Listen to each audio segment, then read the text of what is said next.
First time I was arrested, I was 9 years old in Hebron, Indiana. I was brought to this juvenile facility and locked up for the night in handcuffs. Brought in the back there by a sheriff, taken into the back, processed, and locked into a cell. Breaking into a water treatment facility on accident. I learned something great that day about the water. Something that would separate it in my mind forever. What you think is water might not be. One comes from a spring. The others recycled. They are not the same. But rejoice. Today is the Grand Awakening. When I was 9 years old, I was playing, walking through the woods, and I randomly came upon a water treatment center on the back of it. And the gate was sort of ajar. So slipped in with my buddy, and one thing led to another, and we ended up breaking into the back of one of the buildings. Reached in, unlocked the door. Now, 9 years old, I'm a curious kid. I kind of got, a little bit of a hell bent. I see this bottle sitting on the counter of this bright red liquid. And then on the front of it, just had this big Jolly Roger skull and crossbones. Now, obviously that means poison, and I knew that then, but there was just something about it that just made me want to take it. It just seemed so out of place, but it also enticed me. So I did. I took the bottle, I slipped it into my pocket, and on I went. Well, next day I went to school, and by the time everyone had got there in the morning, basically the whole town was on full lockdown. There was a boil order out for every tap. Every child in every school was handed out a little strip of paper that informed them of the missing chemical, said do not drink any red liquid. It was such a scary thing for the town and everyone in it, because this chemical, apparently they use in the parts per million when they're cleaning the water treated, or rather when they're treating the water. Now, had I, unbeknownst to myself or anybody else, poured that vial, that bottle of poison down my drain, not even the water treatment center could have filtered it out. Now, they use it in parts per million, I guess, and even at that they can't filter it, let alone the whole bottle. And they told me that had I dumped it down the drain by mistake or in panic to simply get rid of it, well, could have killed the whole town. Anybody who drank municipal water out of the tap, apparently boiling it would have saved them. For whatever this chemical was, it was that aggressive that if the water wasn't boiled, perhaps maybe even if had it been, you would have died having drank it. Now, obviously, I didn't know the severity of such a action, taking that poison at the age. But after I was locked up and shunned and black sheeped, I thought about that for a long time. I thought about that chemical and that water. Probably more so than most people ever think about water treatment centers. Being that it marked my life, and I had to carry the weight of that knowledge for so long. Maybe that's perhaps why I had such a lens that allowed me to view the world as it did. But there's one thing that I knew then that I didn't know how to express that, well, I still know now, and well, I certainly do know how to express it at this age, and it's that you don't realize you're being poisoned. You got no idea. You got no idea what the word purified means. Municipal. That when a water bottle says municipal or purified, that in most cases, in most all likelihood, that's wastewater. It's been recycled. Urine, defecation, water from the sewer. It's been sent into a vat at a water treatment center, swirled, poisoned, screened, and then pumped right back into your home, right back to your tap for you to drink your water and make your coffee with and take your shower in. Recycled water. It's not the same thing as spring water. In all reality, recycled water is waste. You know, you won't like to hear that you're drinking filtered human waste. That people in towns and cities, they are born to these systems of water and waste management without knowing it. You know, they don't quite see that a town's municipal system is sort of like a massive golden calf, and each house is a teat on it, and that every day we line up to bathe and drink in recycled waste. Now, God bless you if you got a well, or you drink spring water and maybe you knew the difference, or you had a hunch. But they're not the same. And so for that reason, I don't think it's appropriate to continue baptizing in water.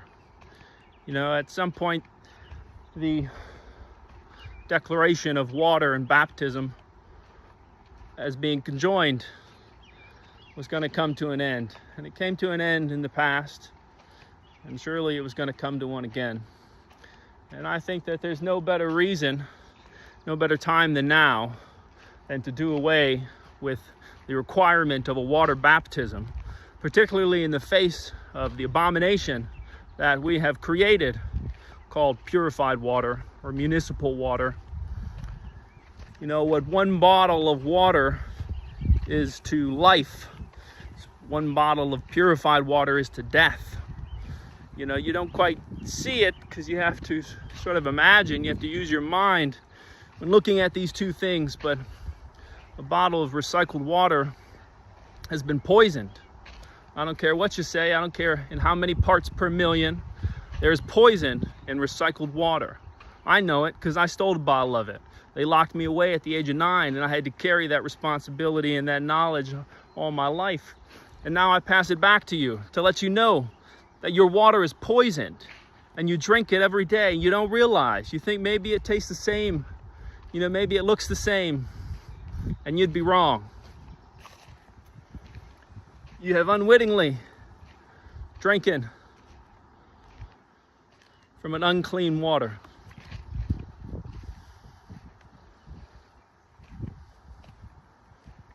You have drinking the dregs of the trembling cup. These water places, these cities, they are no longer well. The townsmen who run them, scientists who administer the chemicals, they can no longer be trusted.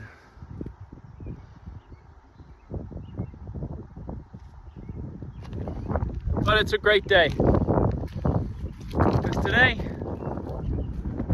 we get back to the heart of baptism, the very heart of it, which is simply belief. Now surely you'd want to do some prior studying, understanding exactly what it is that you're getting into, as in all things. You know, you wouldn't want to be drinking recycled waste, a unit of poison, if really what you intended to drink was a bottle of living spring water.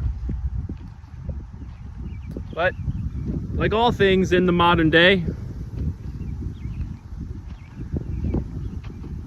you have to use discernment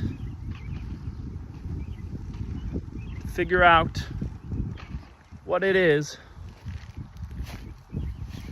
you're doing and what direction you're headed.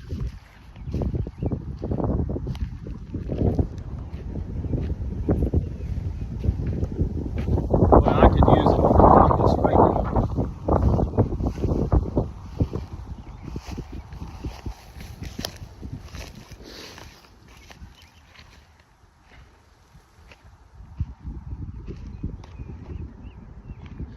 You see, I've said before, and I'll repeat it until the end, that there's really only two types of men in the world. And it is those who think for themselves, who interpret for themselves. And then there are those who take the interpretation of another. Now, today's a great awakening because we're going to split the divide. I'm going to part the waters, if you will. And I think hope to bring a lot of souls home, to clear up a grand misconfusion in this religion, especially as it relates to your soul in the 21st century. A lot of people got away from God. A lot of people joined churches, got back to Him. Fortunately, it seems as if both parties didn't really gain a lot from their endeavors.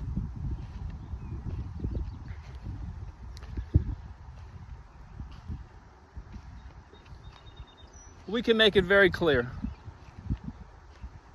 It's either you're on one side of the line or you're on the other side.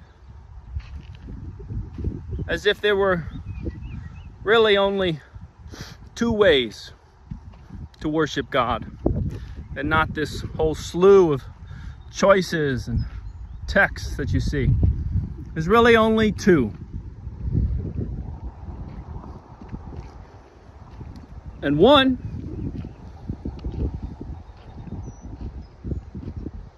believes, so I'm getting my camera back around here. One believes that God gave you the free will to make a decision on every choice that's presented to you.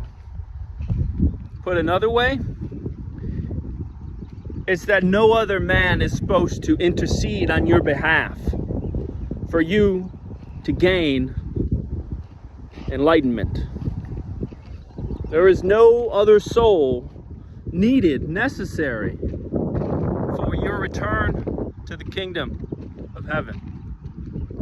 Now, on the other hand, there are those who believe that despite the greatness of God, everything that they've read and learned, and all that nature has taught them, however little that may have been, there are those that believe most things they can decide, but then there are maybe just a few decisions that some other human is not only better equipped, but purposed for. You know, it's a tricky thing understanding what Christianity really is, and how Christendom and Christianity differ from all other religions. Catholicism, Judaism, you name it. Many people wish to take up the banner of Christ, and they don't actually understand what that means. Now, maybe they feel it, and that's why they're so passionate about it. They feel that connection, and it's a connection without words, because it's a passion driven by an intuition, the will to God. But without the words and without the proper teaching, they too often get caught up. And what you find is that people can end up under the wrong banner of religion. You know, I saw so many reports here recently about new people converting, young people converting to this religion or that religion. And, you know, of course, I'm just shocked at, you know, the number of converts to some of these religions, because I just know that these young kids, these young adults, these grown men and women, they don't understand the compact, the covenant that they're getting into when they join one of these religions like Catholicism, Judaism. You know, any religion that requires you follow the interpretation and tenets of a previously living religious figure. So, for instance, Catholicism, the Catholics, they follow the Pope. There are certain popes throughout the years that read certain passages in the Bible and decided that these passages meant one thing or another. They interpreted them. And then because of their status of a religious figure, of a political figure, because of their status, that interpretation became canonical, which means that it is only interpreted that way now. You, as a religious member of that church, are not free to interpret certain passages of your holy religious texts in the way that your free will pushes you to. You are stuck taking the interpretation of dead men. Maybe some interpretations from living ones. But the fact of the matter is that when you commit to a religion like that, you are willfully acknowledging a separation between you and God and claiming that that space is sacred and meant for some man in a dress to tell you what God needs to tell you. Now, on the other side, to be a Christian is to read the Bible yourself. To be a follower of Christ is a way of life. It is a way of thinking. You know, his name may have been Jesus, but Christ is a title. And it is a title almost as if, you know, he was called a philosopher, a mechanic, an engineer. These are titles that mean certain things. And the title Christ means a whole vast way of living, of conducting yourself to the world, to life. And it is a title that we seek and follow. But it's the behavior within that that really is the allure for us all. You know, we seek to read the holy religious texts and discover for ourselves what they mean to us. And in that way, the interpretation is forever and always alive in the people who follow it. You know, it's almost like the difference between purified water and spring water. Purified water is the holy religious text dead, and spring water is the holy religious text alive. Now, when I say alive and dead, that's what I mean to say, is as a Christian, as a person of free will who thinks that there is no space in between them and God, that Christian will read the book, and the book will be alive unto them. They will interact with it differently every generation, every age. As new life factors and things come into their lives, they will reread the book, and it will be as if it were a new book unto them completely. That is what it means to be a Christian. Now, to be the others, well, it means to open up that wellspring and never find the living water. To only ever find unclean ends. And in obedience, to drink the dregs of the trembling cup.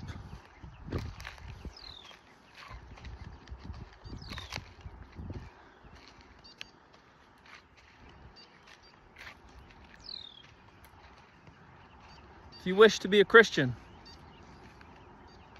you just must simply commit yourself to living the life of Christ. You won't look like Jesus, your life won't look like his, but you'll live the life of Christ. And you gotta just commit to it. And you gotta read the holy religious texts. You gotta let it breathe life into you as you peer, breathing your life into it. Makes a big difference being told what something means and going out for yourself and finding out.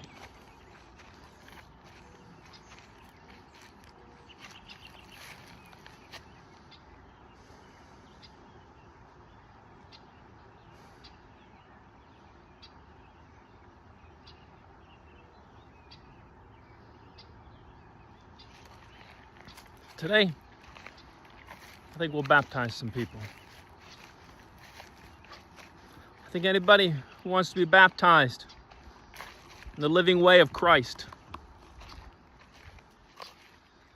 you raise your right hand. You swear an oath to walk and live by the life of Christ, and to do nothing swiftly, or rather to do nothing hastily, unless it must be done swiftly. And you war. You war with Thoth, the head foe. In Jesus' name.